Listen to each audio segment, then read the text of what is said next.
Okay, everybody ready? Ready? Good morning, everyone, and welcome to the Tippecanoe County. Good morning, everyone, and welcome to the Tippecanoe County Board of Commissioners meeting for Monday, November 20th. Would you please rise and join me for the pledge? I pledge allegiance to the flag of the United States of America and to the republic for which it stands, one nation, under God, indivisible, with liberty and justice for all. So we have a lot of folks obviously in attendance today. If, especially for those of you in the back of the room, we'll be sure to speak loudly from here. If you end up at the microphone, if you could get as close to it as possible when you're speaking, so we're sure that everybody in the room and outside can hear, that would be great. I also want to apologize for the appearance of our meeting place. It is currently under construction, as you can see, but I think we can certainly get through the meeting today without any problems. And with that, our first order of business was to be the approval of the minutes from our November 6th meeting, but we are pushing that for approval at our next meeting on December 4th. So the next order of business is presentation of accounts payable. Paula. Mr. Commissioner, I'd like to recommend the claims from November 8th, 2023 through November 20th, 2023 be approved without exception. So moved. Second. We have a motion and a second. Is there any further discussion? Hearing none, those in favor signify by saying aye. Aye. Aye, and the motion passes. Payroll. Mr. President, I would also like to recommend the payroll dated November 9th, 2023 be approved without exception. So moved. Second. We have a motion and a second. Any further discussion? Hearing none, those in favor signify by saying aye. Aye. Aye, and that motion passes.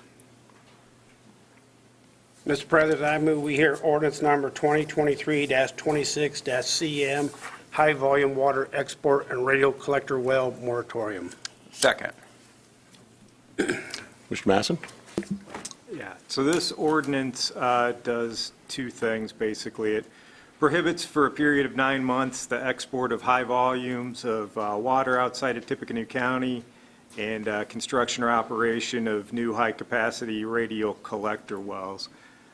This is an exercise of your home rule powers to protect the health, safety, and well-being of the citizens of Tippecanoe County, which is available to you where those powers haven't otherwise been preempted by the state. In addition to that general home rule power, the Indiana Code provides for some specific areas of authority. It gives you authority over the regulation of excavation, drilling, and other movement of earth below ground level. It allows you to regulate water courses, and that probably deserves a special note. In 2012, the General Assembly removed aquifers from the definition of water course, but number one on that subject, it's not clear to me that they removed the authority to regulate aquifers under more general powers or gave that to the state, took it up themselves. It just sort of went silent on the subject of aquifers, I think. And I've seen reports that there's some indication that the project would have an impact on the Wabash River in addition to the aquifer, and you do have power to regulate water courses. You've got the power to promote economic development and regulation of activity that may impact the county's regulated drains. And depending on the specifics of the project, the pumping and transport of massive amounts of water may implicate any or all of these powers. It imposes a 9-month moratorium, which will allow you to get your arms around the issue and give the state a chance to act if it chooses. The 9 months does a couple of things. The preemption, for starters, passing it makes new construction sort of at risk. One of your concerns is that if somebody had an operation up and running and then you passed the legislation that said, hey, you can't use your property in this fashion, there's some indication that it would come back on you. And if it's, by taking this action now, any property owner is sort of on notice that their activity is at risk. The limited period here, because it's so broad, probably improves our chances of a preemption challenge. So preemption is, I don't know, I was thinking of it in euchre terms. The state pretty obviously has the trump card. One question is whether they've played it yet or they still have yet to play it. So they don't, it's a little ambiguous whether whether they've regulated this activity yet. You've got those certain narrow powers. At this point, you need to study the project a little more to get the, see if you need to revise the regulations to put them more directly on point of those particular powers. The other thing that happens is there's going to be a General Assembly that happens between now and when this expires. And, you know, if they take action on it, they can do that, and that'll guide your future activities. If they see this, know about this, and don't do anything about it, we have an additional argument that they've acquiesced to what you've done. And so that maybe strengthens any moratorium powers. So that's kind of why it's structured the way it's structured. It imposes a penalty of $2,500 a day. And that number is just, that's the maximum of your civil penalty powers. And you don't have any authority to impose criminal sanctions, so there's nothing like that in there. And it gives you the authority to issue stop orders and seek injunctive relief if somebody were to violate that. And so by having this structured for a 9-month window, and likely happening sometime after July 1st, which is the enactment period for the General Assembly passed legislation, that doesn't, if something changes or if we feel like we need to do more, that doesn't prevent us from extending that time or taking further action then. That's correct. And I mean, the ordinance does talk about you studying these issues, because right now you don't know a lot about the project. You've heard things, but I don't know that you have all of the details of what this looks like. And the ordinance directs you to be studying what kind of impact these sort of scenarios would have on the health and safety of the community. And you can refine the ordinance based on what you figure out through that process. And the matter of the $2,500, that's a matter of state law then? Right, you could do less, but you can't do any more. Thank you. Any other questions for council? Not at this point. Okay. So we're at the point where we want to get public comment. With those, we do have to have some guidelines in place for that so that everybody gets to talk. And that is that we'll limit comments per person to 3 minutes. And we would ask that you try not to be repetitive if that's possible, but I do recognize that you're going to have some of the same concerns. So again, just keep in mind we want to get comments from as many people as possible, and council will be our timer. So I believe first to the podium is Mayor Tony Wrzworski. Good morning. Okay. I'm going to greatly scale down what I was going to say based on the number of folks that are here today, which is fantastic. I would just like to say on behalf of the city of Lafayette and myself personally as a resident of this county, I appreciate what the Tippecanoe County Commissioners are doing today and how you've worked with your legal counsel. This is an incredibly important issue to all of us, not only now, but 50 and 100 years from now. And it's important that we do this right, like we do everything, to ensure that our children and our grandchildren have a county where they can live in and have economic prosperity, social prosperity, cultural prosperity, and we're doing things correct for the environment and the preservation of our natural resources. So I fully support what you're doing, and I thank you for taking this action today and appreciate a yes vote. Thank you. Thank you for coming in on your vacation, Mayor. We appreciate that. Okay. Anyone else like to make a comment? Hello, can you hear me all right? I don't know if I'm on tiptoes here. My name is Liz Solberg, and I think you like addresses too, is that right? 4030 Sylvan Trail, West Lafayette, Indiana. And Sally Fahey, 3910 Morehouse Road, West Lafayette, Indiana.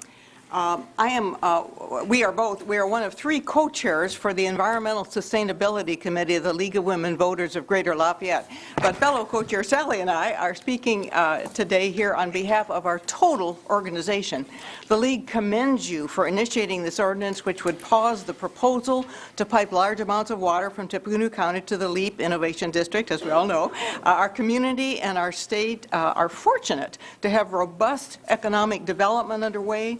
We are also fortunate to have more significant water resources than most other parts of the state, although these resources are not evenly distributed around the state. The LEAP development has brought awareness of the challenging convergence of these 2 realities. The League agrees with the opinion expressed by you and other elected officials like Tony that development should follow, not supersede, scientific analysis that can determine implementation capacity.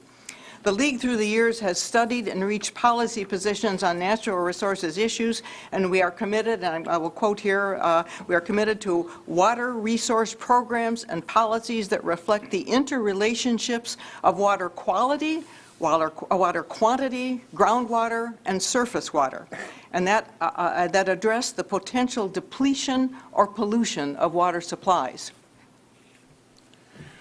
With respect to interbasin water transfers, our National League of Women Voters offers our local league specific guidance, which has not yet been achieved by the proposed transfer of water to the LEAP district. This is then a quote from those positions. The process for evaluating the suitability of new proposed interbasin water transfers should include the following 6 points. Ample and effective opportunities for informed public participation in the formulation and analysis of proposed projects. Evaluation of economic, social, and environmental impacts in the basin of origin, the receiving area, and any area through which the diversion must pass, so that decision makers and the public have adequate information on which to base a decision. Examination of all short and long-term economic costs, including but not limited to construction, delivery, operation, maintenance, and market interest rate. Examination of alternative supply options such as water conservation, water piping, and reclamation. Participation and review by all affected governments, and provisions to ensure that responsibility for funding is borne primarily by the user, end quote. Because studies have not yet been completed with independently verified results showing that the proposed water transfer plan is reasonable and not detrimental to the basin of origin, the League of Women Voters of Greater Lafayette supports this proposed ordinance that creates a pause in the water transfer project. Thank you. Thank you.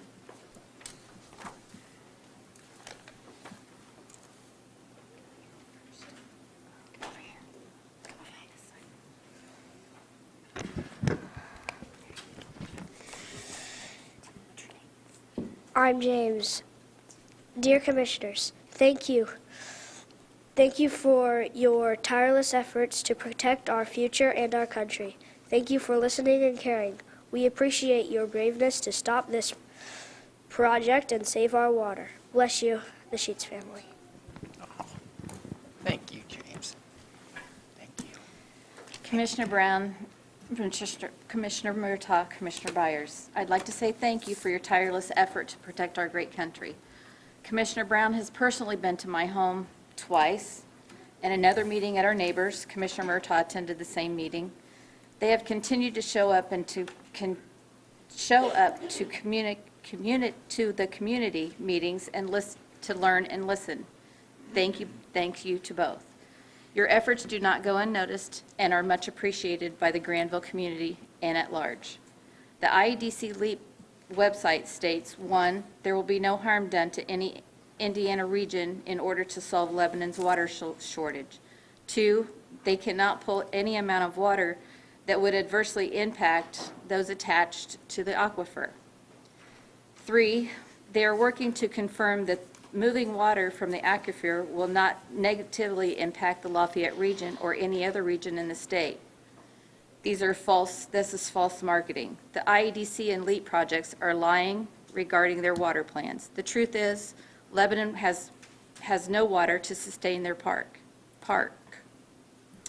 And the truth is, the communities surrounding their test sites experienced harm this summer as a direct result of the IEDC and LEAP project. Their water testing created many changes in our area's water that we've never experienced before. My water changed, and that of my neighbors. Worse yet, they have blamed our local farmers, the farming community. They're farmers, your farmers, commissioners. They're yours. They're ours. They told the DNR to monitor my wells, but not because of the 12 million gallons of drinking water they pumped and dumped several hundred feet from my well, but because of the irrigation stalled years before over half a mile away.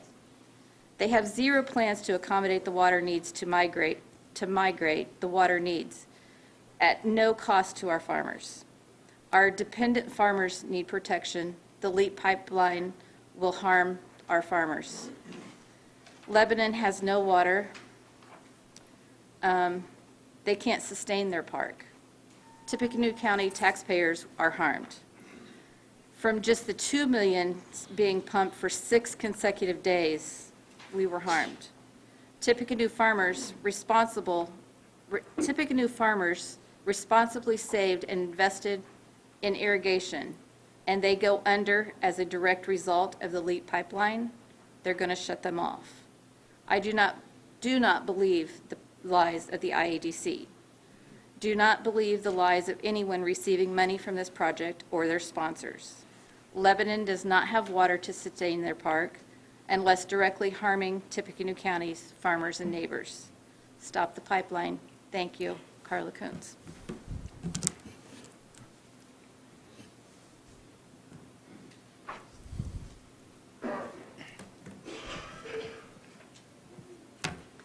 Good morning. Thank you, gentlemen, for the ordinance and the continued efforts to learn, listen, and protect Tippecanoe County's drinking water.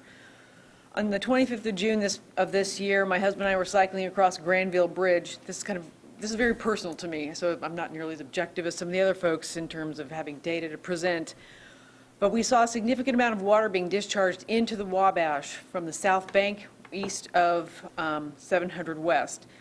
It caused my husband and I to be confused and irritated because we didn't understand why this water was just being pumped out into the Wabash for no apparent reason. We get home after being sweaty from cycling, get able to take a shower, and we didn't have water. Couldn't do laundry. We had 2 sprinklers going in my vegetable garden. That shouldn't be enough water to shut off the rest of me being able to get water to take a shower. So we've always had plenty of water to have sprinklers going in my garden, to take a shower, do a load of laundry. We have a 165-foot well. That should be plenty for us to take care of these activities. We've lived in our house on Voyager Way for over 20 years. We built the house. It's a lot of blood, sweat, and tears went into that place.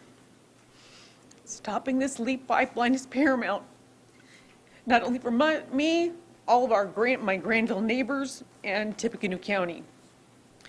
Whatever semiconductor manufacturer is planning on building a facility in the LEAP district, they should be acutely aware that they're building on land that doesn't have the resources to sustain it. I want these individuals and the companies to hear that stealing the water from our aquifer in this area, my backyard, will be meeting with a very strong grassroots resistance. I thank you very much for your time this morning. And ma'am, would you do me a favor, and for everybody else, be sure to state your name, and I think there's a sign-up sheet up there too, I but thank you. sincerely apologize. My That's name is okay. April Sauer, and I live on Voyager Way.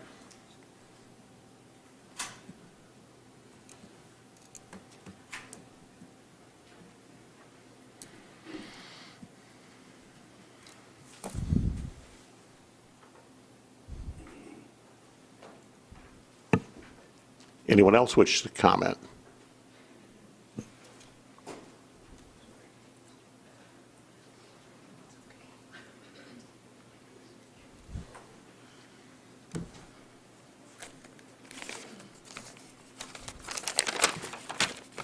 My name is Frank Hannon, 3522 Ali Shiva Drive in West Lafayette, Wabash Township.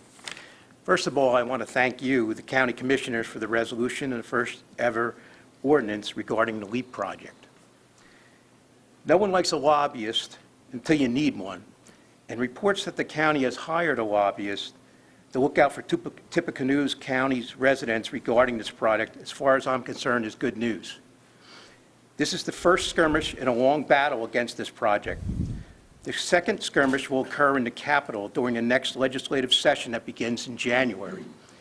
Regardless of your party affiliation or personal feelings toward them, State Senator Spencer Deary and State Representative Sharon Nagel will need all our support to ensure that the bill they are working on is assigned to committee hearings, passed out of those committees, brought to the floor of both chambers, and then signed into law by the governor. As far as I know, the bill, which is a work in progress, will develop a statewide permitting process for large commercial water withdrawals.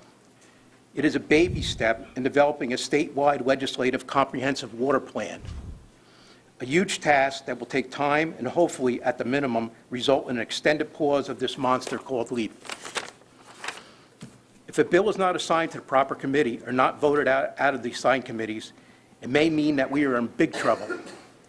In all likelihood, we would end up with the Interior, IEDC, and now the IFA's plan of pipeline and radio wells capable of pumping millions of gallons a day of our water to the LEAP Innovation Project District in Lebanon. In coming weeks, in my opinion, we must focus on doing everything we can to get that bill heard and passed. Thank you. Thank you for your support.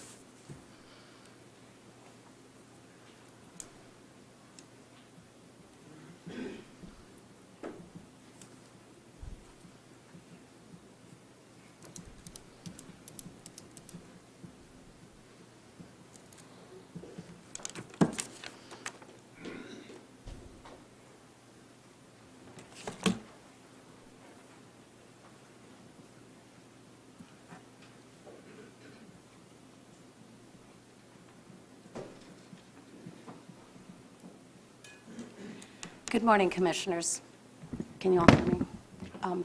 My name is Sandra Alvear. I'm the president of Stop the Water Steal, which is a local organization that is nonpartisan, working to research what is happening with this pipeline and understand what the potential threats are. We have been working with local hydrogeologists who specialize in groundwater. And I was, first of all, wondering if you would be willing to speak with them at some point. They have reviewed the Interra reports and have clearly stated that those models, they don't know how those models were created, and also there are several gaps in the information that has been shared with us. As you know, the IEDC has not been transparent. They have specific questions to ask, and I was wondering if you all would be willing to speak with them in order that our county is informed going forward with the future Interra testing to make sure they are testing for what protects our community as well as the LEAP pipeline. According to them, and I can give you their names off record, according to them, the tests that Interra actually completed are not representative of the type of drilling that is being proposed, that this, up to the amount of 100 million gallons a day. So these tests are, I'm not going to put any words in anybody's mouth, but we need to question these tests, we need to understand these tests, and we need to make sure that we have an independent third party, preferably local hydrogeologists who actually specialize in this. Surface water specialists have been speaking out in public, which is wonderful, and that's part of the equation. But we also need hydrogeologists who specialize in groundwater to weigh in on this. So I was just hoping that you will consider that, and I will reach out to all of you, and I'm happy to share their names with you. And my address is 2541 Bennett Road, Lafayette. Thank you. Thank you.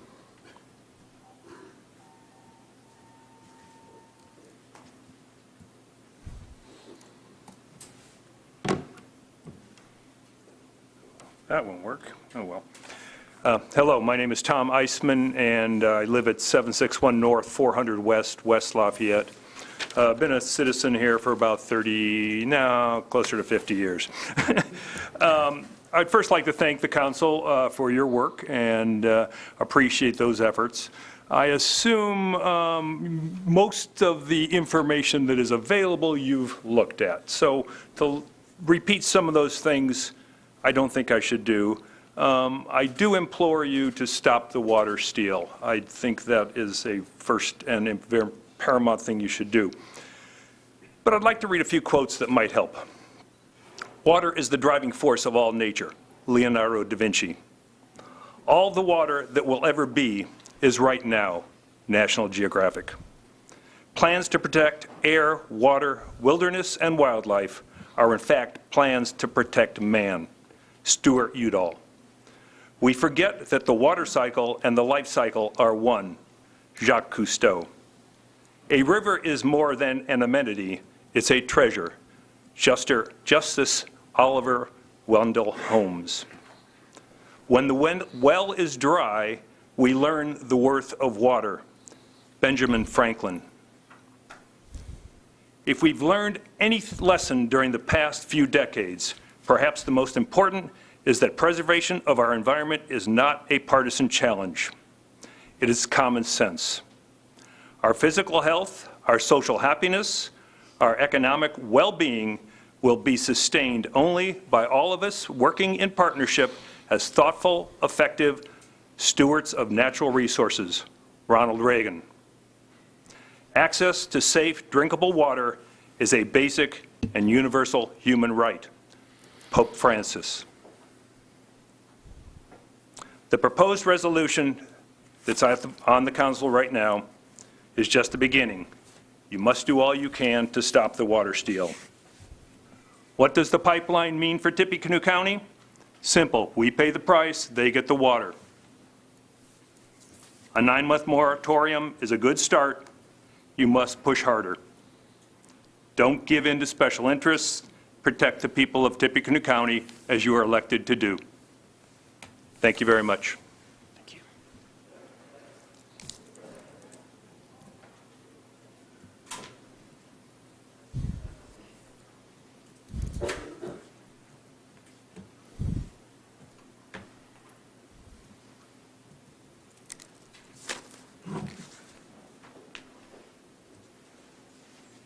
Good morning. Morning.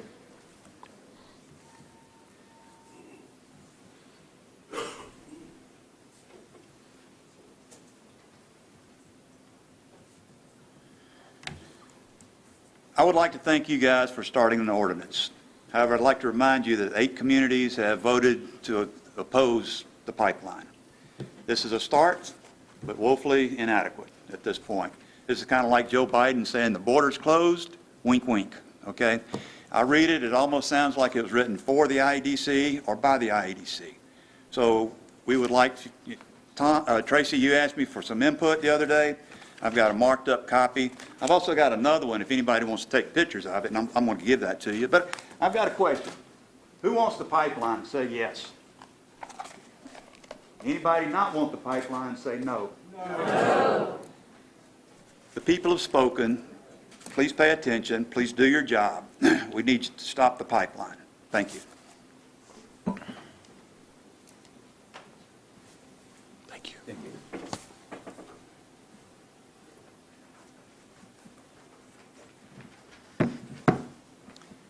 Hey there, folks. Good morning. My name's Charles Bookwalter. I live in Boone County, Indiana, and I'm actually running for Congress in the 4th Congressional District, so that includes Tippecanoe County. And so thank you for listening to everyone today, and I urge you to do whatever possible to allow this, to not allow this water project to occur, and to further assist in stopping the IEDC with more public-private partner projects in your county or your jurisdiction. You see, the people of Boone County have been against this since we found out about this about 2 years ago, as the IEDC heretofore has spent $300 million purchasing land, disrupting the lives of the citizens, and benefiting only a few people that live there in Boone County, or multinational globalist companies. The water steal is what has awakened the people up here in Tippecanoe County and people all along the Wabash. But I need to remind people that it is more than just about the water. This is an age-old debate.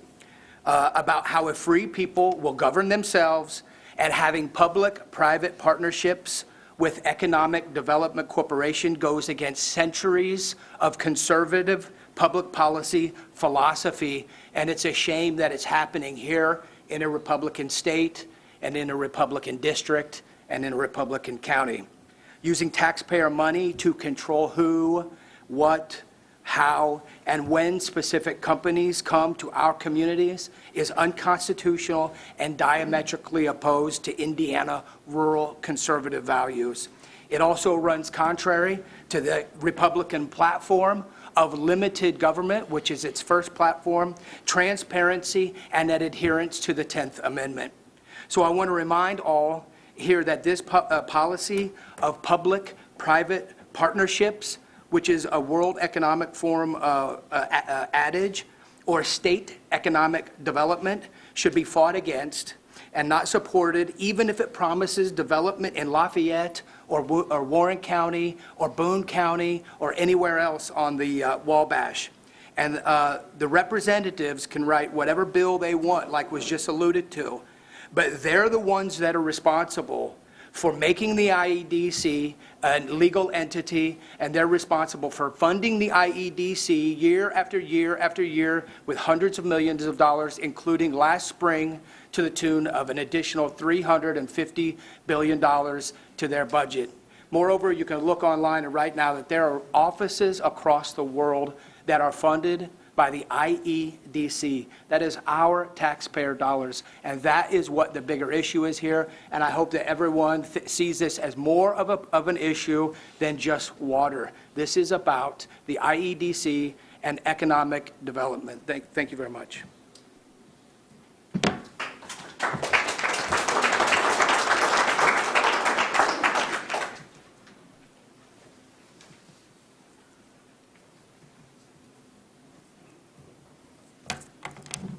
Thank you.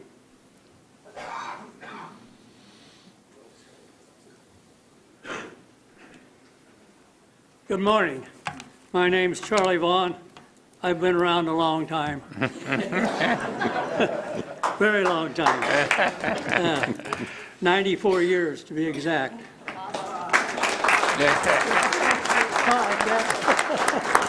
Well, you know, this isn't new.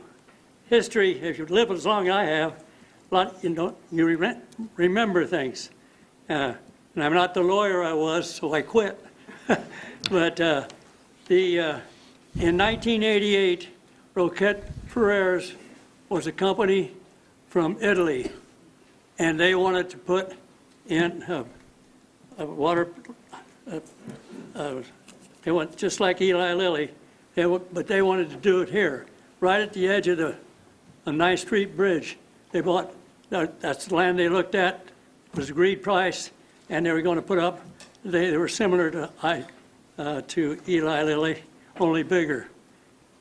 And so that's 35 years ago, we had this issue in front of the county commissioners, and guess what? They turned it down, and they were going to build it here. Now, what's happened in all these years? What's changed so that we think, oh, it's all right, but we're considering going to another county, piping it away? It got turned down when they were going to build it at the edge of the bridge at 9th Street. It was the bishop's property. And I just have there's been a change. You can see they really wanted to take care of Tippecanoe County 35 years ago. Well, I want to take care of Tippecanoe County forever, if I could. But I got a couple of questions after this history lesson. In the proposed 163.04, they prohibit the high-volume radio collectors ratio, and it says no person shall maintain or operate high-volume RCW unless such RCW was in operation as of November 1st, 2023. Well, I want to know. I need an answer. Was it in, that date is here. Was it an operation or wasn't it? Nobody's answered that for me yet. Council? I don't know of any well that qualifies for this that was in operation. I put that date in just as a line in the sand so that if there was one I didn't know about that's not causing anybody any problems right now, we didn't impair their use. Well, I think that I'm going to add one more thing. There was a professor who, without giving any information on where he got his information, said, oh, there's plenty of water, it may not be so bad. I kind of question that because of my age, I guess, but I remember when 9th Street, I don't remember when 9th Street was being developed, but they had little decks on the backs of those homes. And then even across the street, 9th Street, there's still some remnants where you can see what they had decks where the people go out. Now, why would they do that? They did it to watch the big ships come up from New Orleans and land at the dock. It was a big event. Now, you had a lot of water then. There's no way you're running those big ships up there. They watched it. Everybody would come down. It was a big celebration when the ships would land. Try to do it today. And he says, very little effect. Well, where was he? Where's his documentation for such a thing to say? Now, and that was about about 100 years ago, not quite. And when those homes were built, and they were doing that. And you know, this is forever. That's the problem here. This is forever. And now, try to run anything up and down the Wabash River. You got a canoe, you better get out of it a lot, because you're not going to get, if you want to go from where the Tippecanoe River comes in to the Wabash, you got to get out of that canoe an awful lot and haul it through. What I'm really saying is, look at, without anything added, we've lost an awful lot of water. That's your time's up. Pardon? It's been the 3 minutes is past. Oh, okay. Sorry.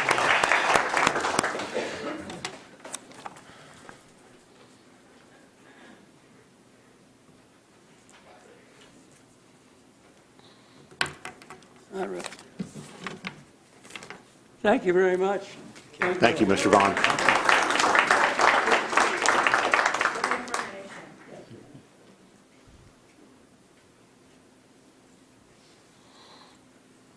Good morning. My name is Sally Moeller. I reside at 4033 Willowwood Drive, Lafayette, 05.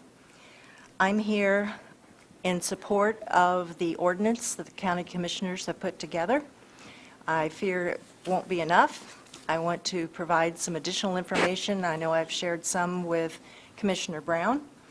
I have consulted an environmental engineer and other scientists, as well as done extensive research. And according to the Purdue study and Department of Natural Resources, the annual precipitation, that includes snow and water, in Tippecanoe County is 36 inches a year. We lose a lot of that water, just surface water runoff, evaporation, good old parking lots, developments, residential subdivisions. Maximum, we get 3 to 3.6 inches of water a year that can go down into the groundwater. The recharge rate is very low, approximately 10% of our annual precipitation. The rainfall that seeps into the ground moves through the soil at a rate of only 10 feet per year. Usually aquifers are hundreds of feet below ground, and it can take 10 to 40 years or more for it to get down to replenish our aquifers. It depends on the depth of the aquifer, the soil composition, if it's a consolidated or unconsolidated aquifer, and the ground cover present or absent. I'm very concerned about the amount already being withdrawn from the Tays, Wabash aquifers in Tippecanoe County, and that's another thing. There is no research study out there that says whether or not the Wabash River alluvial aquifer is separate from the Tays aquifer. IEDC has fluctuated in saying at first, oh, we're going to use the Wabash River alluvial aquifer. Now they're talking about the Tays. It's also not proven whether or not the two are one and the same. There have been varying specialists like Mr. Finley, who's been a driller in Tippecanoe County for 50 years. He thinks they're combined. There's also another faction that says, well, maybe they're connected in one or more places. Nobody knows, okay? So this is all hypothetical. I did some research. The largest semiconductor chip factory in the world is in Taiwan. Okay? Taiwan Semiconductor Manufacturing Company. If you look up how much water they use per day, they consume 99,000 tons, T-O-N-N-E-S, of water per day. That's not equivalent to U.S. gallons per day. You have to convert that, and 1 ton, T-O-N-N-E, equals 264.17 gallons per minute in flow rate. If you take the number of minutes in a day and saying it's a 5 business day work day week, which I understand they really can't shut those semiconductor plants off. They have to keep them running because the investment is so great. So they go 7 days a week. But I put this together based on a 5-day business week. You come out to a total of 26,152,830 gallons per day. Now, if you go to a 7-day work week, that goes up another 40%. If you go, and that, just the 5-day work week comes out to 6.8 billion gallons of water a year. Lebanon originally said they needed 100 million gallons a day, okay? Now we're hearing via people that attended the State of Indiana Soil and Water Conservation meeting on November the 9th. Now they're saying, oh, we need 180 gallons of water, 180 million gallons of water. If you could per finish day. up your thoughts, the time limit's passed. Beg your pardon. Thank you very much for listening. Thank you, Sally.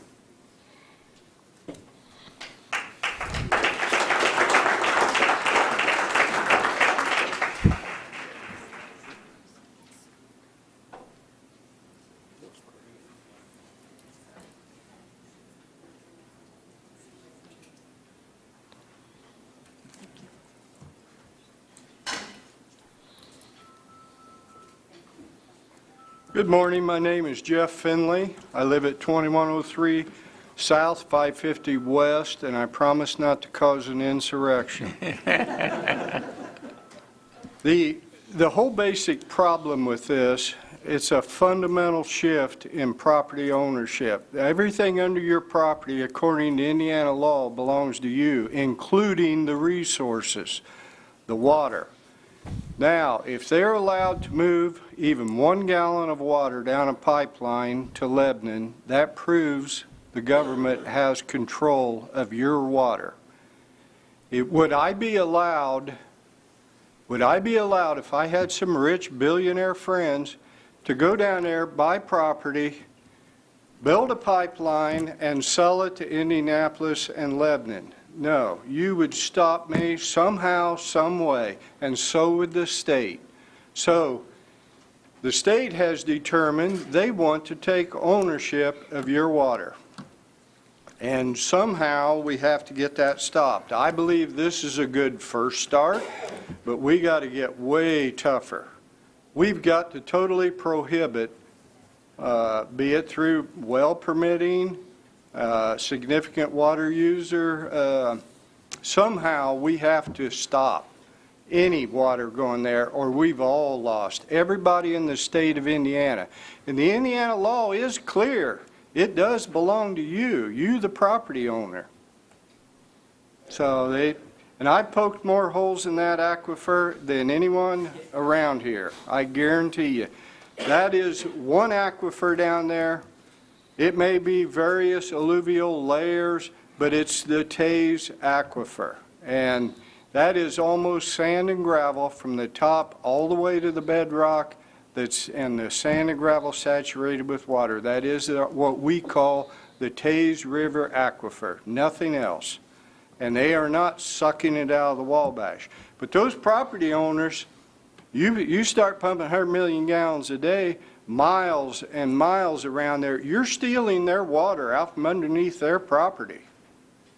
And that's just a fact. So it has to be stopped, and I urge you to get really tough. Like I say, this is a good start, and I promised I wouldn't cause an insurrection, so.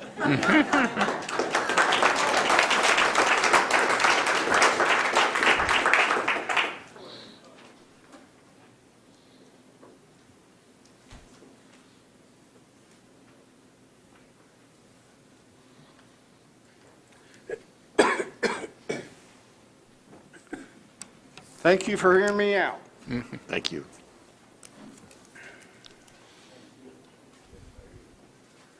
Good morning. Can you hear me? Yes. Okay. I just want to thank you for the work you've done. It's most appreciated. Everybody has said most of the things I want to talk about, but the last two speakers brought up something that I want to add on to. I went to that meeting of the Soil and Water Conservation Society where Mr. Whitman from Enterra spoke, and he had a graphic up during his presentation that showed the Wabash, what they call the Wabash alluvial aquifer that had brown dotted dashed lines around it, and then the Taze, and it looked to me like everything was layered on top of one another. And so at the end, my question to him was, what separates the Wabash alluvial aquifer and the Taze? Because I thought those dashed lines might be clay deposits. That was just their outline of what they're drilling into. What he told us is that they're only separated by the types of sand and gravel, so water, and that they're immersed in one another at different points. So I thought that was important information. You may already have that, but I wanted to share that with you and everybody here. Thank you so much. Ma'am, would you please state your name and your Yes, address? I'm sorry. Jill Evans, 4001 Sylvan Trail, West Lafayette, Indiana. Thank you. Thank you.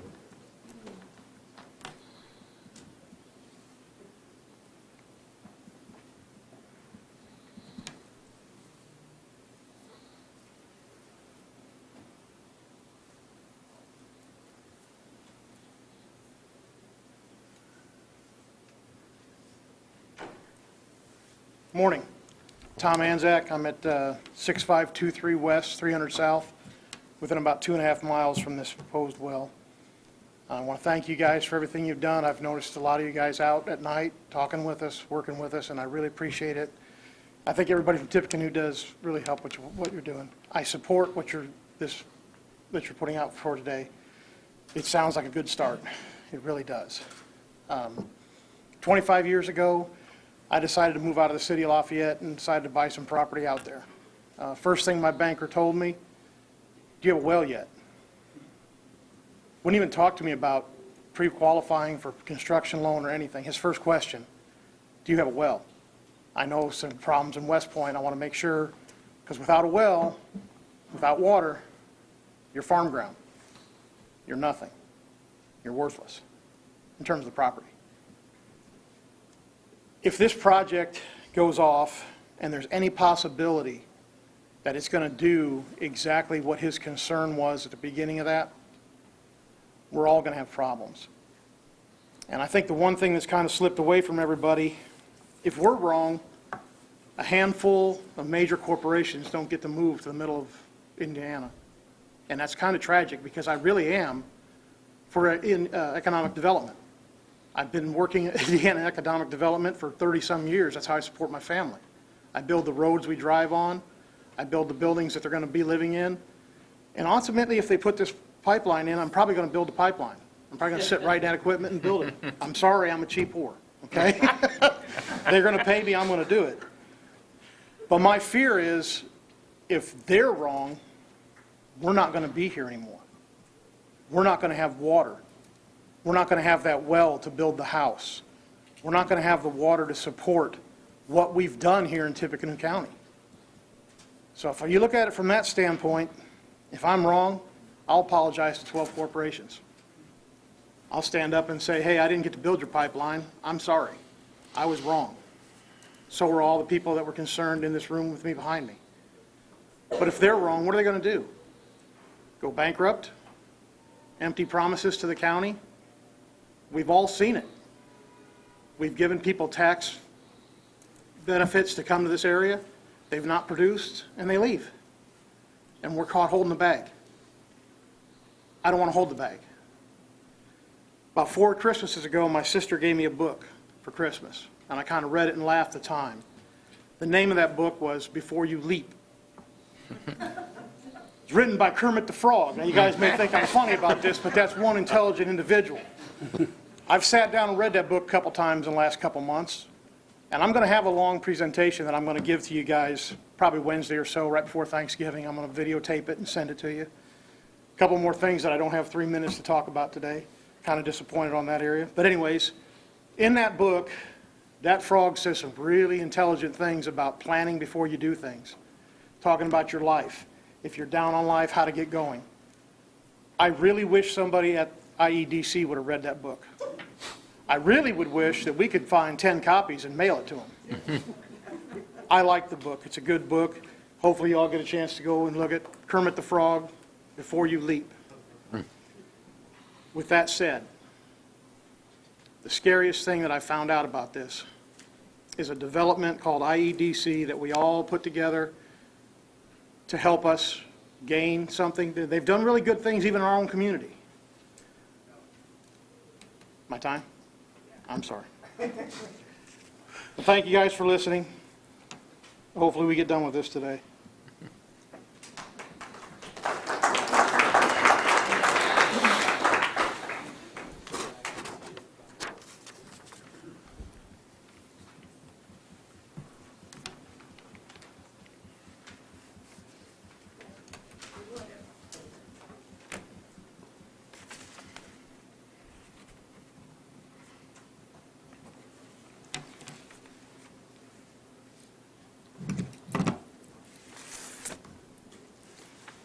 Bob Fox with We the People Indiana Revival.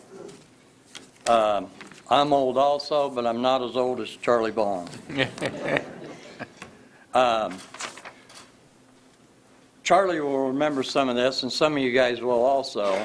But one of the things that me and Jeff Finley had been talking about is the contamination around the Lafayette area. And I am old enough to know that all the levee on the west side over there, that was all landfill. Years ago, I would work for Kaiser & Kaiser. The Shell gas station over there, when we went to dig the footers, we run into 36 Ford pickup trucks. They had to drill pilings down in there and pour concrete to build the buildings over there. I can remember on 9th Street, where the waterworks and all that stuff is down along the river, the landfill was down there for years. They burnt that thing 24/7, 365 for years. We know about the wells they had to change down there at TRW that went bad, the contamination there. You got, Purdue has a dump on the west side over there that's got issues. We got Eli Lilly. We had a dump site down to Towpath. We got both sewer plants are down by the Wabash River. We had TRW had many problems, and they're down by the river. So I mean, and me and Jeff's we're gonna go back in history, and we're gonna bring up some of these maps and bring up some of this stuff.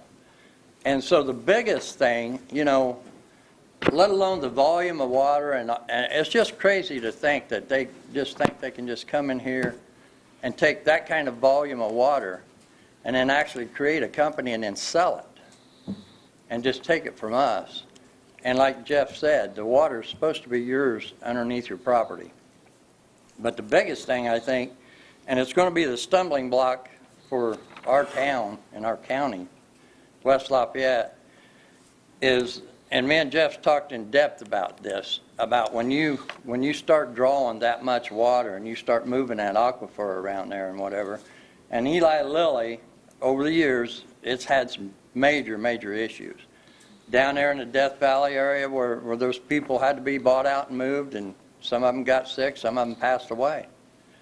So there's issues beyond everything else, and our biggest fear is, I think the biggest fear for the people of Tippecanoe County is the contamination of their water once they start sucking that kind of volume out.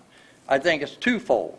I think what's going to happen is they're going to start pumping, everything's going to seem great, then they're going to hit some contaminated water. They're going to pump water to Lebanon that's bad, and then we're going to be left with all this aquifer moving around to the point where it's going to destroy both cities, Purdue University and Tippecanoe County. And we got some people, we've talked to some people on the West Lafayette side, the hydrologists they talking about. So we're digging deep into all this stuff. And I know Charlie will remember a lot of that kind of stuff that I talked about, because we're old. But that stuff's real. It happened. We can't go backwards with that. But what we can do, it's protected right now. It's there, and like Jeff said, our development should be out between 52 and I-65 east and south. Plenty of water out there. Come and see us. We like economic development here. We don't like sending water to Lebanon for economic development. And that's all I have. Thank you.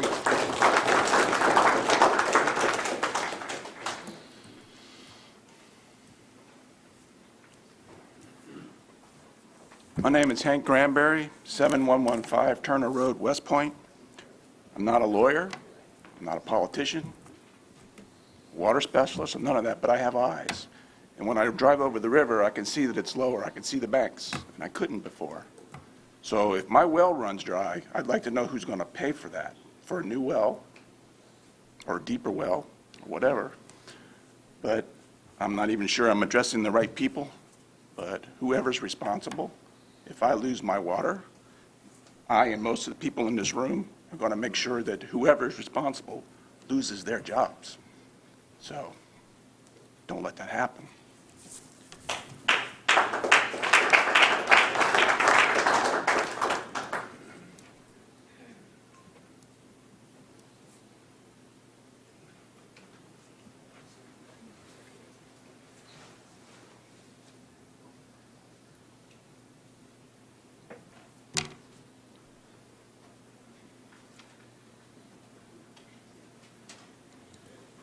Well, I was going to wait to speak, but the previous speaker provided a good segue for me. My name is Rick Milan. I live at 7933 West 75 South, West Point. It's about 3 miles north of West Point. I want to first begin by thanking the board for all of your efforts on our behalf, and I support the ordinance and all the other things you're doing, and I appreciate your concern. As a frame of reference for those of you who aren't familiar with where I live, the first test well was just south of the Granville Bridge on the east side of West 75, West 700. My house is about a mile west of that. The second test well, which I think they're going to begin pumping on the 27th, the Monday after Thanksgiving, is a mile west of where we live, so we're roughly halfway between the two test wells. My well is about 85 feet deep. There are a lot of other neighbors who have wells that aren't as deep as ours. One of my neighbors has a well that's only 30 feet deep, and another has one that's only 70 feet deep. If this project is allowed to proceed, and they pump the volume of water that they're talking about, even 10 million gallons a day I've heard, but if it's 100 million gallons a day, certainly that's going to cause the level of the water table to go down, and wells are going to go dry. And it isn't just my well. There are lots of other wells that are going to go dry. Hundreds, probably. There are limited, so my understanding is that the party that's responsible for causing somebody's well to go dry must bear the cost of drilling a new well. But there are a limited number of well drillers in the area. And so how are they going to prioritize? How are they going to decide whose well gets drilled first? If there are hundreds of people, maybe thousands of people that are affected and their wells go dry, there are a limited number of drillers. And then what do we do in the interim while we're waiting for a new well? What if the new well can't access them because the water table goes down so far that they're unable to access the water? But even if they can, how long do we have to wait? And what do we do in the interim? How do I feed my sheep? How do I wash my laundry? How do I eat? How do I survive? Water is so fundamental. So am I going to need a storage tank? Is somebody going to make regular deliveries of water to my house? Is a service line going to be installed? And who's going to bear the cost of this? Is it the IFA? Is it the IEDC? And by extension, therefore, tax dollars? Or is it Eli Lilly? Is it the chip manufacturer? And if a service line is installed, undoubtedly there will be a monthly fee for the water. Right now, my water's free. The only cost to me is the electricity that my well pump consumes. But if a service line is installed to provide water to me, then who bears the cost of the monthly fee for the water that's supplied to me? Do I? So anyhow, I'm just wondering, is there a plan in place? Is there a contingency of some sort to provide water for people whose wells go dry? Thank you for your attention.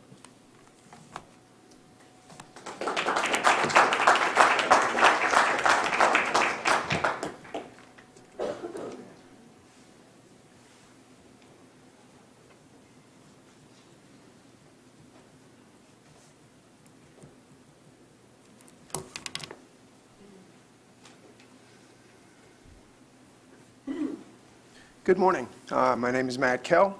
I'm at 3506 Burton Road in West Point. My wife and I moved to the area 2 years ago. I retired from the Air Force, and we're going to have a great time here as Purdue grads. And then the water issue started to show up. A couple things I'd just like to highlight, and thank you for putting this moratorium together. You mentioned a studies period in 9 months. There's a lot of studies that are going to have to be done that the IEDC has not done. Yes, the IEDC has focused on volume to pull out and ship away from our watershed. Nothing about the impact on local residents. As a matter of fact, our DNR has a database on wells. It's very hard to determine how many residents would be impacted by this. Probably thousands of wells in the area. When you start to look in your study, look at 1 mile, 2 mile, out to 10 to 15 miles that this plume would be pulling in. That's a lot of resources on the county that you're going to have to find to do that. Number two, what's the surface water impact? You read through various studies that are very reputable. It could be a 1/5 reduction in volume to the Wabash users below. That also hits an interstate issue, obviously with the Wabash moving into Illinois. Huge impact assessment-wise and study that you're going to have to put into this study period. Another one was just mentioned, the contamination in the area, the groundwater plumes. And then you have the classic environmental assessment that's going to have to go into the surface and groundwater, the thousands of different organisms that depend on this water in this valley. So it's what you're structuring to do in a 9-month period is a tall order. It needs to be done, and I compliment you on doing it. Please look at where you're going to get your resources to really perform the study that the IEDC is very delinquent in doing anything about. Thank you very much. Thank you.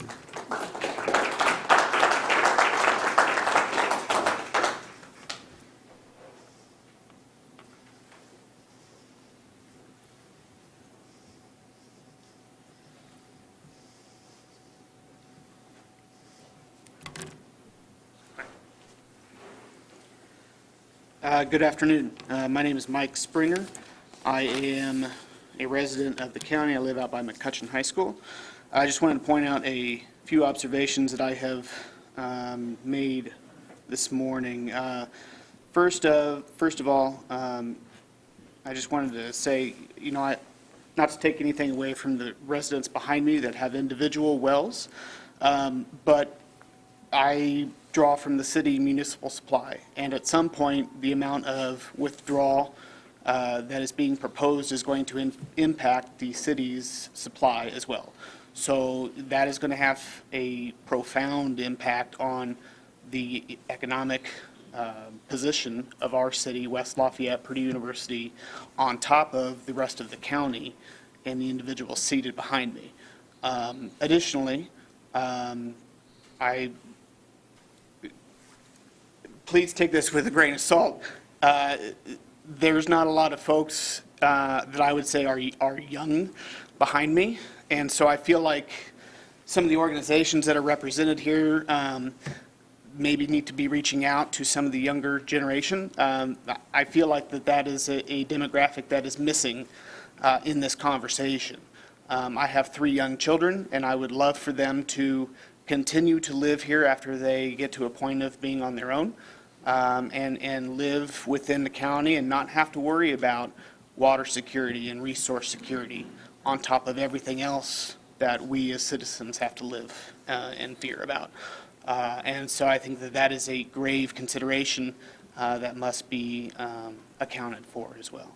So I just wanted to point those couple things out to everybody. Thank you.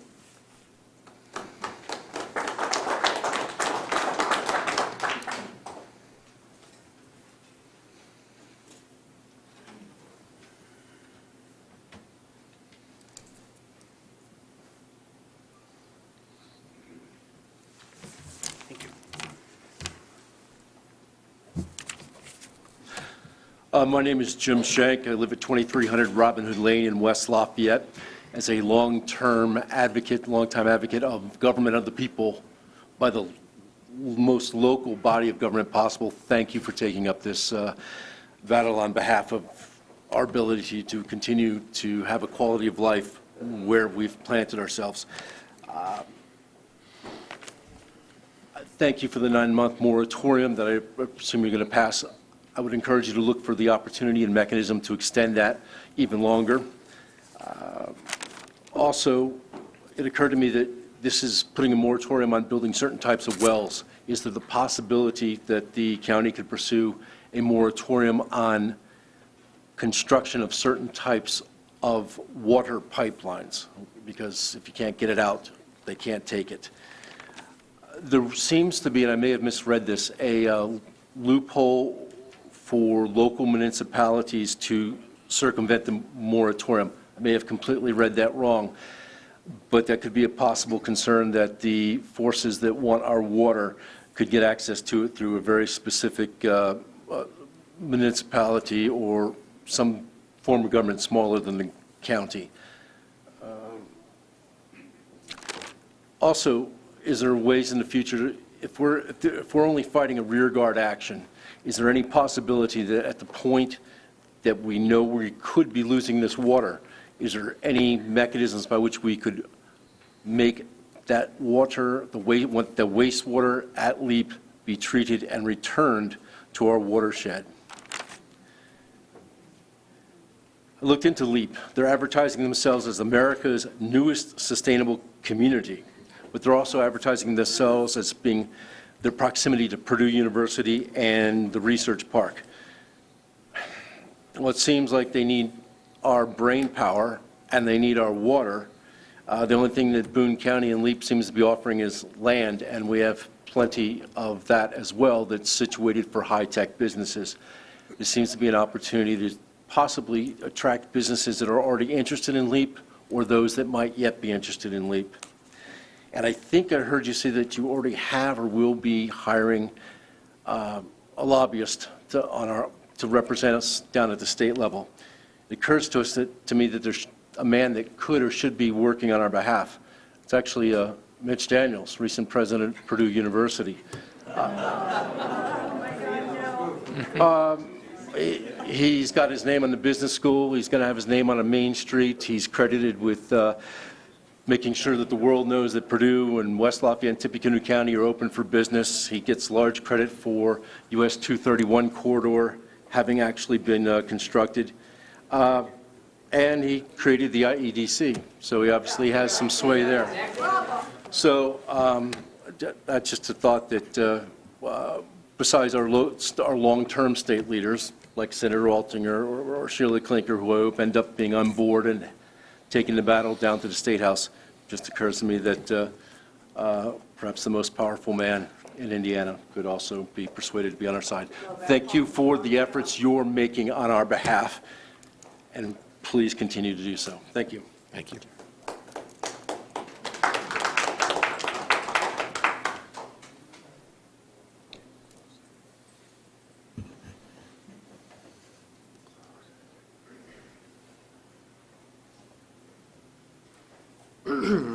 Hi, I'm Jerry Day. I live at 9710 Turner Road. So I'm not against economic development. I want everybody to have a good job that wants one, but I am against a project that could potentially, hang on just a second here. Thank you.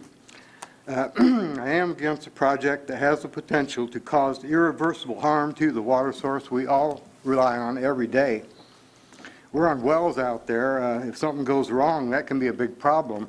We don't want to be out there fiddling with that, you know. I paid for my well. It's 180 feet deep. I paid for it, and I pay to operate it and maintain it.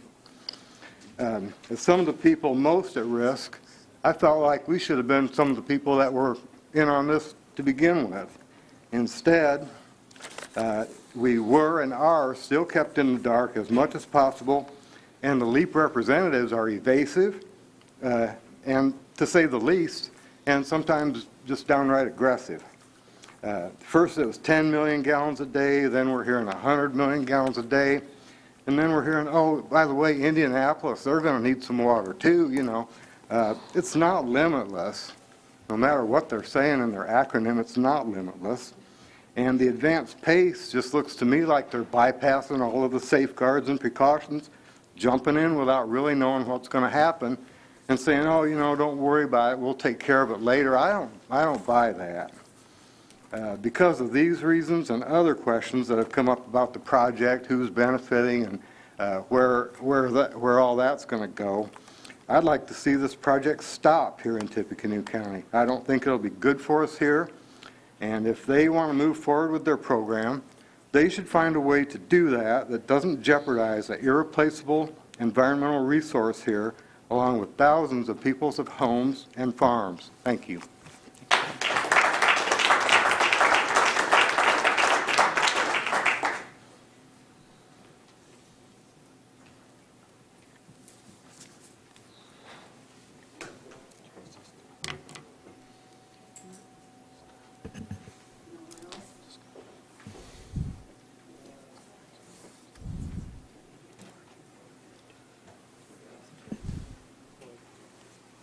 Okay, my name is Cheryl Kirkpatrick, 801 Carrollton Boulevard, West Lafayette, Indiana, 47906.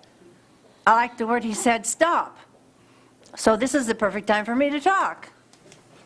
I want to thank every person that came and presented their information. I thought I had an idea of what was going on here with this water, but obviously I knew zilch. Now I know a heck of a lot more than I did before I walked through the doors. But my interest has not changed.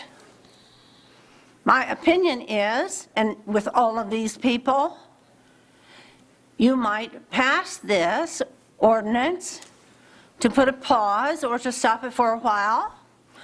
Okay, good. Maybe then you can convince some of the people that we are going to go after that this is not going to happen. This is no. There will be no transfer of water. There will not be 1 gallon moving down south. Tell them all, no, you picked the wrong county, you picked the wrong state.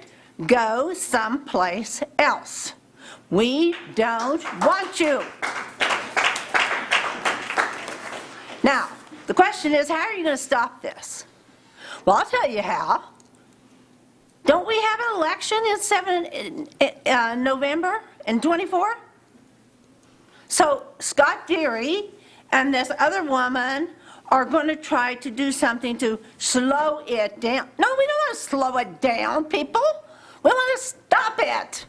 Why can't you get that through your head? We don't want to slow it down, get it through their heads. It's no today, tomorrow, next month, next year, forever. We don't want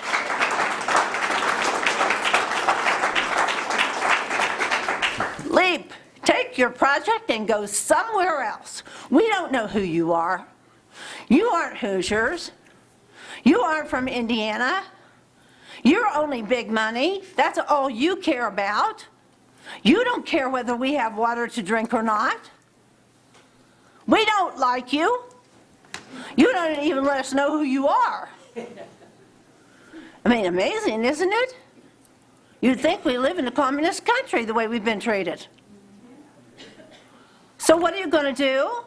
What you're going to do is that every person in this room has got to know somebody in another voting district for the state legislature and a senator for our state senate, and tell them, no, or we will not re-elect you.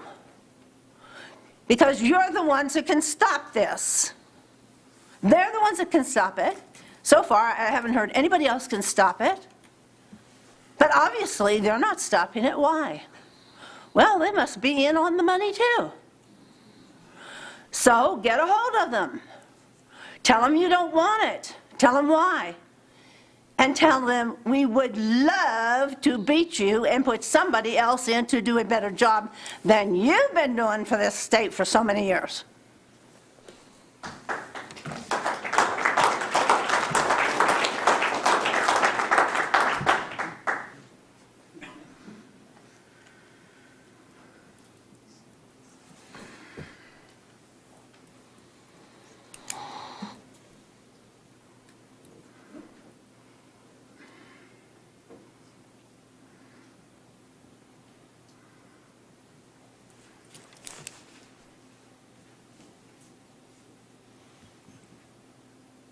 Is there anyone else who would like to comment?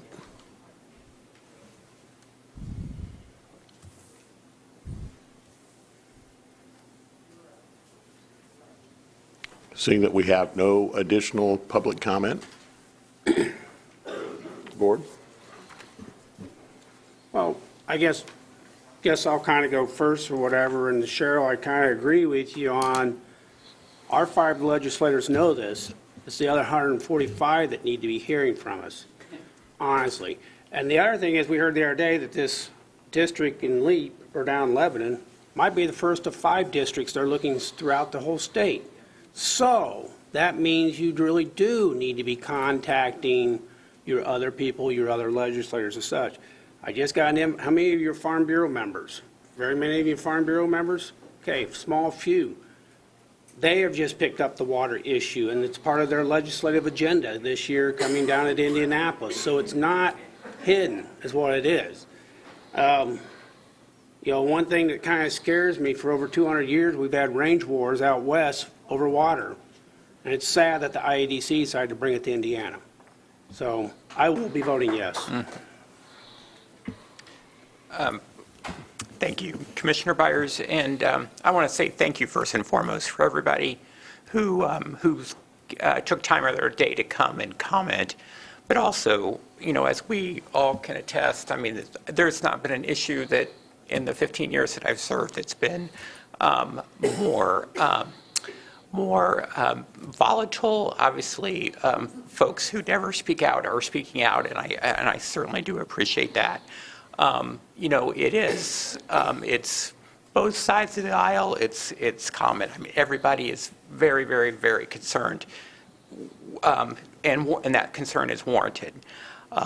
You know, I also, this community is phenomenal in the fact that it is overwhelmingly supportive, and I want to say thank you for those of you who have reached out and thanked us for your support. I want to also thank Mayor Gentry down in Lebanon for what he's done to help either strengthening the unification of this community, because he certainly did.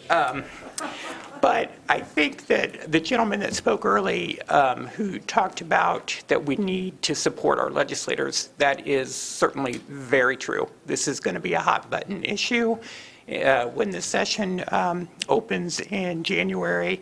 And I do not think it's going to be easy to get something through the State House. So, we need to make sure that we lean on leadership within the State House to address this issue and to make sure that something gets through that's going to hopefully put an end to this, and we can move on to other projects. But the other thing is, there'd been, a lot of discussion about, the time of the 9 months, and I do think that that's critical that we allow the legislative process to work. If for some reason legislation does not get through, then obviously we have the ability to extend that. And, we have a lot of work to do, as Mr. Doug has mentioned, that we have some work to do in regard to research and to get some stuff done before that 9-month moratorium comes to an end. So obviously I'm very supportive of this ordinance, and we'll continue to work on this as we deal with the next 9 months. As Dave and Tom have shared, we do appreciate, again, I want to echo the sentiment, we do appreciate your involvement, your being here today. It is important to the folks who have opened up their living rooms, their garages, their front yards in recent weeks to share their personal knowledge of what has happened. We really appreciate that. Without that, we're getting one side of the story. And I want to know what the personal story is, what the personal impact is ultimately. And in true fashion, as normally happens, you heard the mayor here this morning in support of this ordinance, and I received an email earlier this morning from the folks up at Battleground. Last week, they supported or passed a resolution basically as the other communities have, and I think that it's going to be important that alliance, that collaboration from government up and down the Wabash corridor is going to be critical. So call your friends and your neighbors and your families. As Tom just said, this is a tall order for the General Assembly. Your delegates from this area are on board with this, but it's going to be critical to convince a lot of other folks that what impacts Tippecanoe County and surrounding areas today could impact the rest of the state at some point in time. I want to thank council for his tireless effort on this, and keep in mind he has put a package together with always having the eye to something that can be defended in court, not just defended, but something that we can prevail with, because there aren't a whole lot of cases out there that deal with the fact pattern that we're dealing with right now. So make no mistake, this is absolutely far from over. It's probably going to get tougher before it gets better. So do what you have been doing. Stay plugged in to what is going on. It has been wonderfully covered by local press. And if you haven't been reading the stories, get out there and do that, because there's a great deal of information there. A lot of scientific stuff that I didn't know about, but there's still much work to be done here. So again, thank you all. Murtaugh? Yes. Byers? Yes. Brown? Yes. Ordinance 2023-26 CM passes 3-0 on first reading.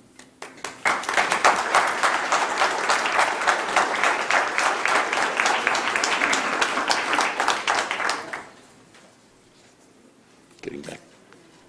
Pardon? Yeah. So this will be heard again for a second reading, and it'll be at our next meeting on December 4th in this room at 10 a.m. Thank you all.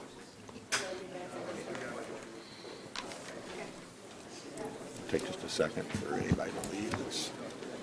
We'll hear our resolution.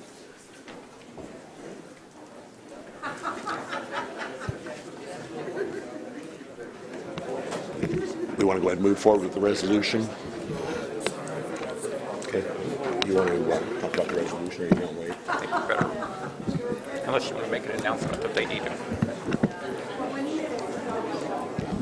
The next item on our agenda is the accompanying resolution. Tell them we still got a meeting going. Tell them we've got other business to. Pardon? Tell them we've got other business they need to step out. We do have other business to conduct here, so if you were here just for that, you're free to step out, but we are going to move along with the rest of our business on the agenda. Hey guys. Excuse me? We still have a meeting to conduct. Next up would be the resolution concerning the leap water extraction and export and pipeline. Doug? Sure. So this resolution is obviously related. The ordinance you passed, I mean, it makes your feelings on the matter clear, but it's directed at what you want to do legislatively. This resolution is more just your expression of an opinion on the process that has taken place and you know, your sense that it hasn't been done appropriately, and it directs that the resolution go to the relevant elected officials once you adopt it. Thank you, Doug. I'll make the motion we approve Resolution 2023-17-CM. Second. We have a motion and a second to adopt the ordinance as presented. Any further discussion? I'm sorry, resolution.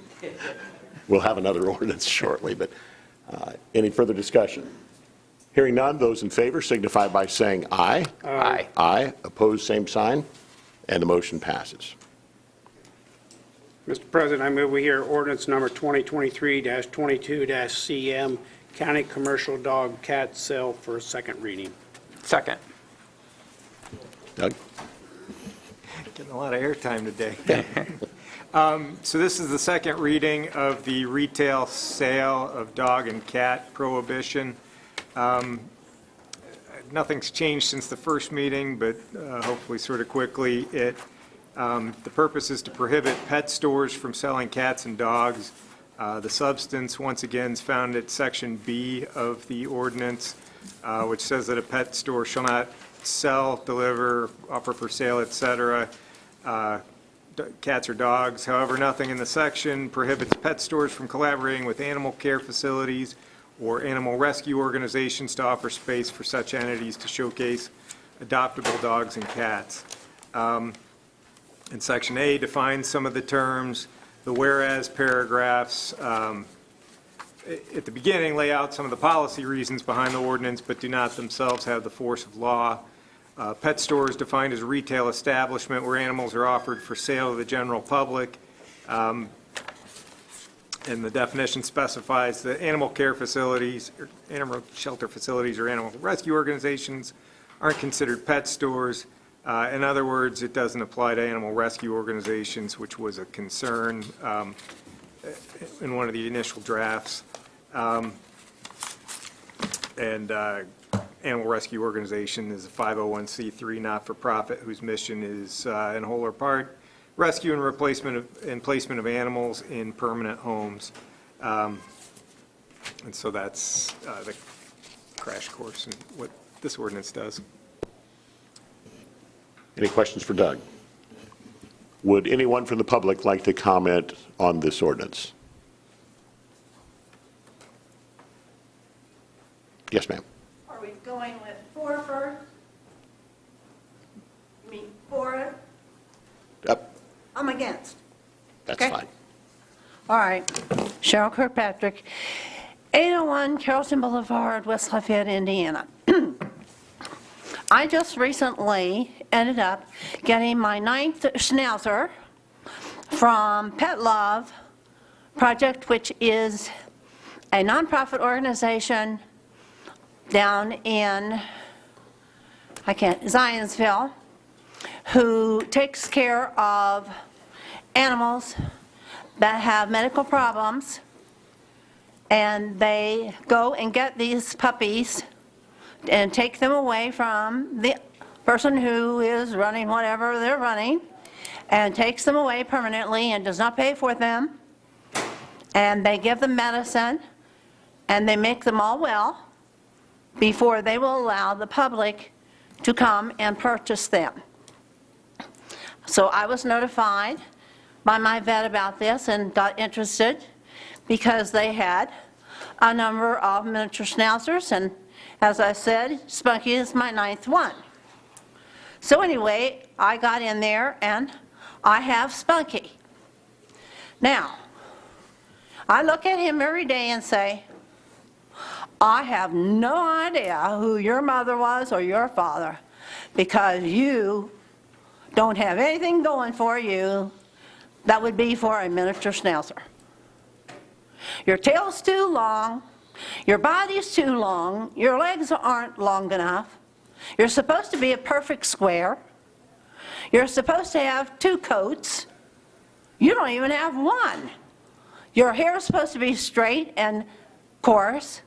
Your hair is beautifully curly and soft as cotton. And where did he come from? I can't imagine. He came with these others. Now, 5 of the schnauzers actually looked like schnauzers that I had seen.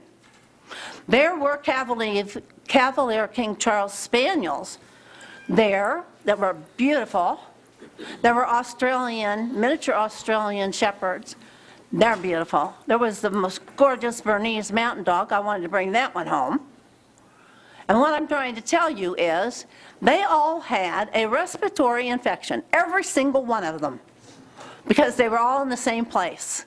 And once you get kennel cough into your breeding area or holding area, it goes through there faster than a fire. Why do you want these people having these dogs? They are not socialized. How often do they get to go outside? They haven't been socialized by their parents. They haven't been socialized by the people. And you don't really have any idea who the parents were for these animals. I sure as heck would like to see his. And so this is not a good idea. People who are breeding them at their home, fine, you get to see the mother, you get to see the father, therefore you would expect that the one you're taking home is going to look like that. If they are good breeders, you will be forced to sign a paper that says that you are not allowed to breed the puppy that you buy. That's why they want to keep it in perfect lineage with the right requirements for the breed, as well as protect themselves. So we don't want puppy mills. I read in the article that the guy said, oh, well, yeah, we have all these dogs and cats in cages, but they get out for an hour a day. Are you kidding me? A puppy is taken out of the cage where they aren't even in the cage by themselves for an hour a day? My pup is 6 months old, and he goes out about every hour and a half and runs around like a wild man.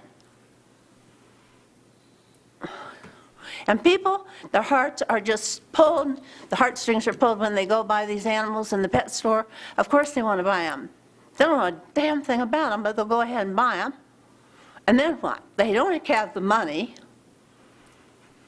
for this puppy that is not really looking like a schnauzer. He was still $1,200, but that was to pay for the medicine and the fact that they spayed him and they put a chip in him and they took really good care of him, and I didn't mind paying the money. But for all of his faults, the best one of his bonuses is he's the smartest dog I've ever had.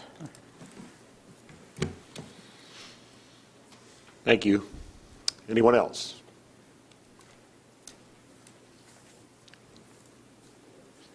Good afternoon. I'm Nathan Basler, owner of Indiana Puppies Online.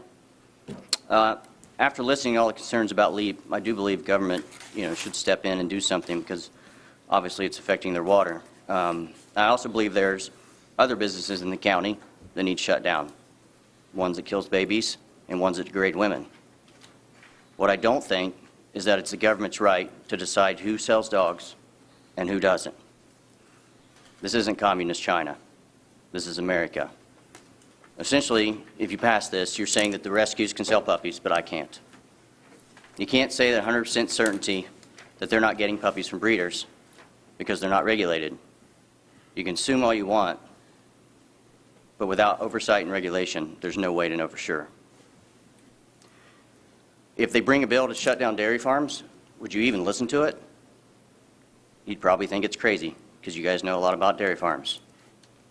I feel the same way about this bill. It amazes me that anyone would even entertain the ordinance. Everything I do is legal and ethical. Some may not agree, but this is America. We don't have to agree on everything that everyone does legally. My business hasn't hurt anything. You all likely didn't even know I was there until this bill was proposed. The ban will do nothing but invite legal costs for the county to defend against my lawsuit. This is what happened in another county that passed a ban like this. As part of the settlement, the pet store, the Noble Paw, in Martin County will pay the store $65,000 in legal fees. And what happened? They let the pet store continue to sell dogs and cats. So the ban was basically pointless and just cost the county money. I believe this ban violates federal antitrust laws. The rescues would essentially be creating a monopoly by putting me out of business. FTC enforces laws to prevent businesses from engaging in anti-competitive practices such as price fixing, collusion, and other illegal agreements between competitors. This includes antitrust laws prohibiting mergers and acquisitions that would substantially reduce competition and lead to monopolies. At the last meeting, one of you implied that the USDA standards weren't much of a standard. Well, I know now through further investigation that not even the local Humane Society would be able to pass a USDA inspection. So if you pass this, this isn't about the welfare of dogs. If it was, you'd first make sure that the rescues you champion were at least able to pass a USDA inspection. If you pass this, the activists will cheer for about 2 days. You'll get a few news stories, and that's it. Except I'll be out of business. If you don't pass it, just the opposite happens. The activists will be mad for a few days. You'll get a few opposite news stories, and that's it. But at least I'll still be able to be open for business. The general public doesn't care that I'm selling puppies. If they were, they would have been up in arms for the entire year that I've been in business here. There probably isn't anything I could say to change your mind if you've already made your mind up. But I'll leave you with this. Your options are to keep a veteran-owned small business open or to side with the HSUS and put hardworking Americans out of a job. Thank you.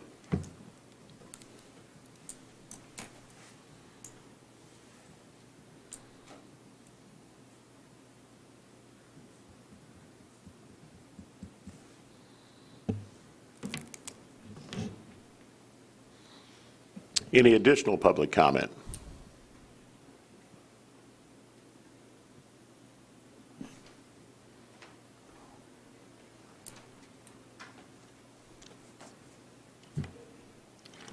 My name's Sharon Dole.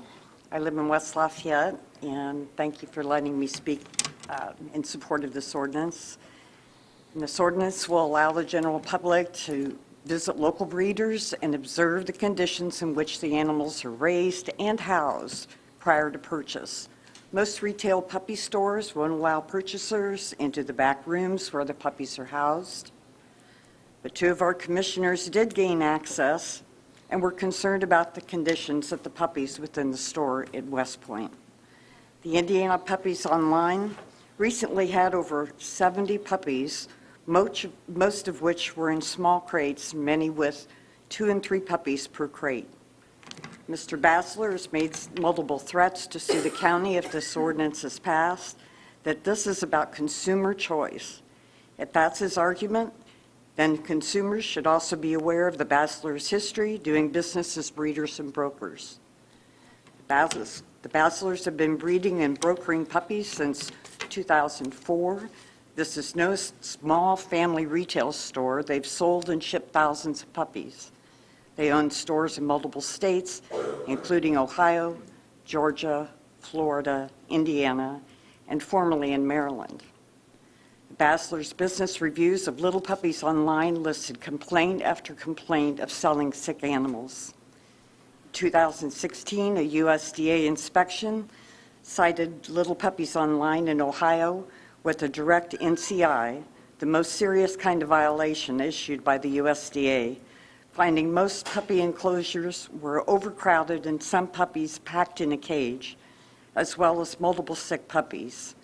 The USDA has also issued violations in 2019, 2020, and 2021. Their requirements are very minimal, and to get violations from the USDA is remarkable. The Baslers businesses have had the distinction of being listed not once, but twice on the Humane Society's horrible 100 puppy mills, once in 2017 at the location in Mount Vernon, Ohio, and again in 2020 in Naples, Florida.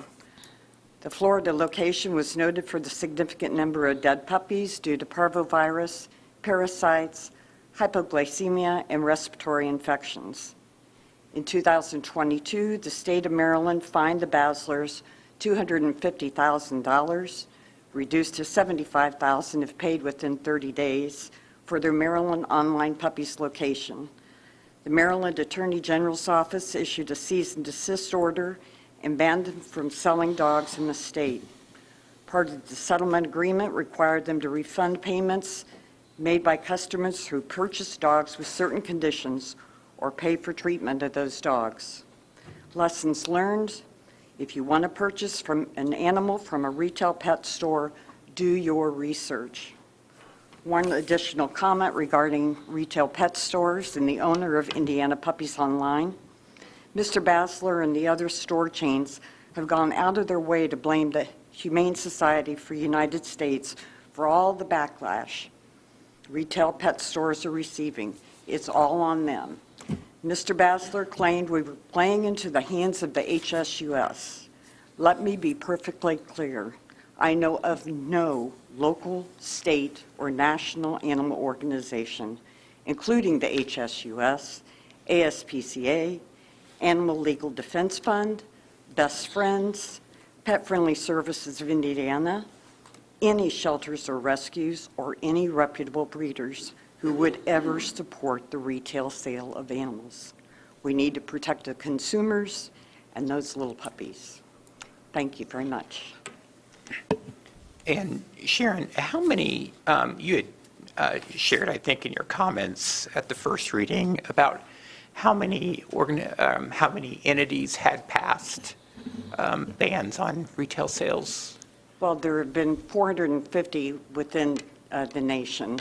There are 7 states, I believe, that have totally banned it, and then 18 communities in Indiana. Okay, thank you.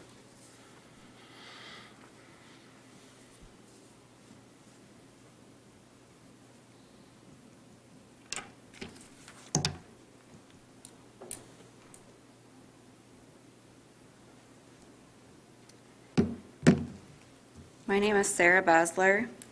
Nathan and I own Indiana Puppies Online. I wasn't going to speak. I absolutely hate doing this. I'm a nervous wreck, but I have to get up and say something. So what she just said was an attack on my husband and I. I feel threatened and I feel violated, and I'm not that type of person. In no way would Nathan or I or any of our employees ever harm or hurt any live animal. And she makes us sound like we're monsters, and I don't appreciate that. The USDA, we got in trouble one time for took an adult dog over there that we were just housing to give to my mother-in-law because it was killing our neighbor's chickens.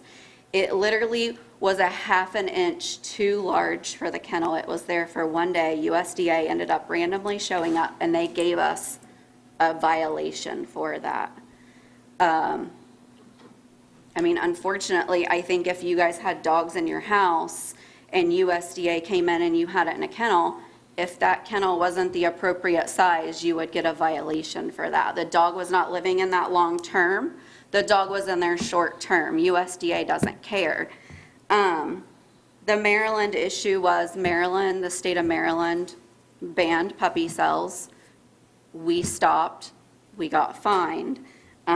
We never had to repay any customers, so I don't know why she said that. That was never a thing. Maybe that was written in there. It never once happened. We never refunded anybody for selling a dog in a dirty condition. That doesn't make sense. If the USDA was able to inspect the Humane Society here last week, they would have a direct violation.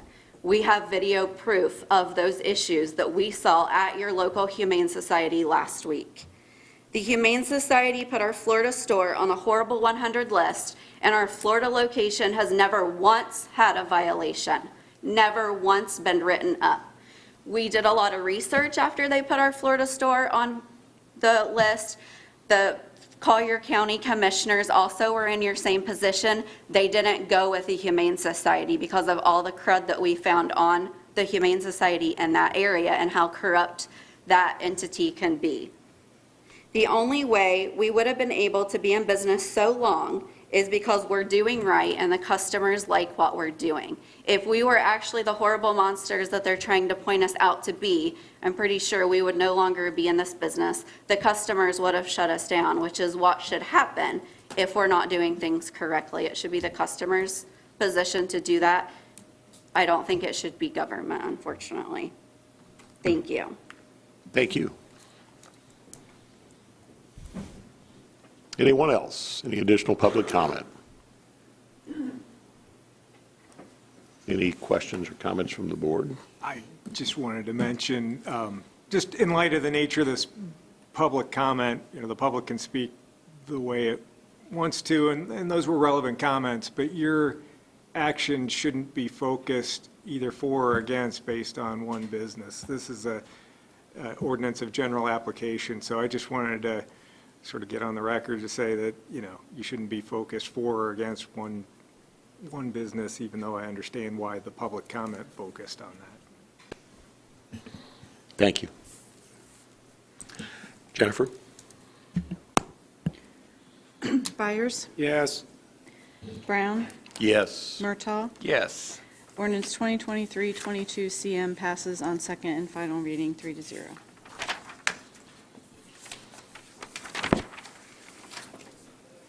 Okay, it looks like next up, we have the Health Department and an ordinance amending their fees. Doug? I'll make the motion. We hear sorry. ordinance 2023-27-CM. Second. This is a pretty simple ordinance. Maybe it's the most controversial one you handle today. It adds, Amy's here if she wants to explain it, but it adds one line to your fees on the nursing division section of the health department fees, and it just authorizes them to charge for miscellaneous medical services not otherwise specified the applicable insurance or Medicaid rates. So that just gives them some legal authority to bill at insurance rates. How do you do, Amy? He did great. Okay. It's just a way to bill out for the outreach that Dr. Loomis is able to do to further the monies coming in as far as Medicaid and other insurances. So outreach has really picked up, and it's been good to see in our community. Okay, thank you. Is there anyone from the public who would like to comment about this ordinance, or any questions from the board first, I suppose?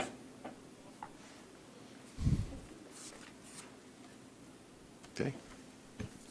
Brown? Yes. Murtaugh? Yes. Byers? Yes. Ordinance 2023-27 CM passes 3-0 on first reading. So this could go for a second reading? That was, that wasn't the second reading. No, was a but first it reading, could yeah, become. yeah. Mr. President, I move we suspend the rules and hear ordinance 2023-27-CM on a second reading. Second. We have a motion and a second to suspend the rules. Any further discussion? Hearing none, those in favor signify by saying aye. Aye. Aye. The motion passes.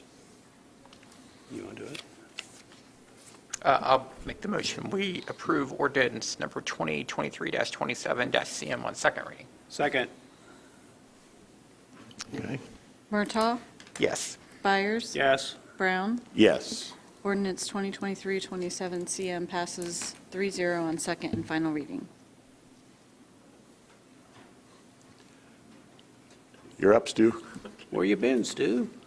Hey, Dean. No. I just have one contract for review.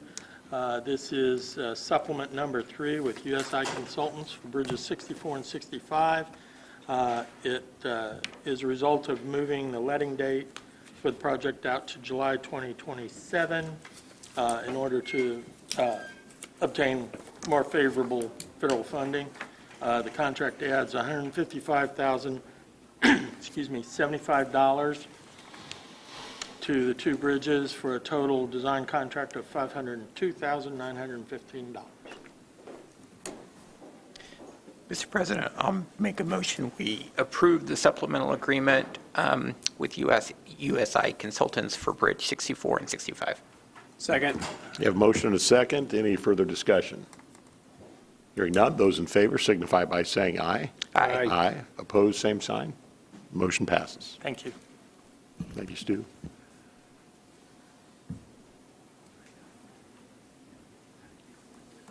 Good morning. Good morning. I have a contract seeking approval for the Ascension Cardiac Center of Excellence agreement between us and Unified Group Services. They did agree to the red line suggested by Mr. Mason. And I'm sorry, what is this? This is a different version than what we have? Okay. Okay. They approved the changes that he sent over. Okay.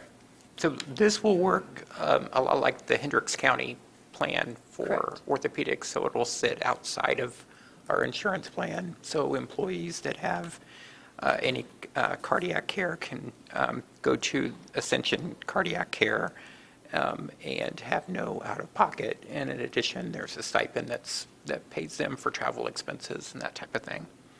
And it's still ultimately significantly cheaper to the taxpayers because of that.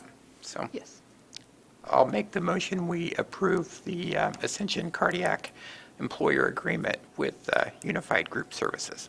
Second. You have a motion and a second to approve the employer agreement with Unified Group Services. Any further discussion? Hearing none, those in favor signify by saying aye. Aye. Aye. Opposed, same sign, and that motion passes. thank you.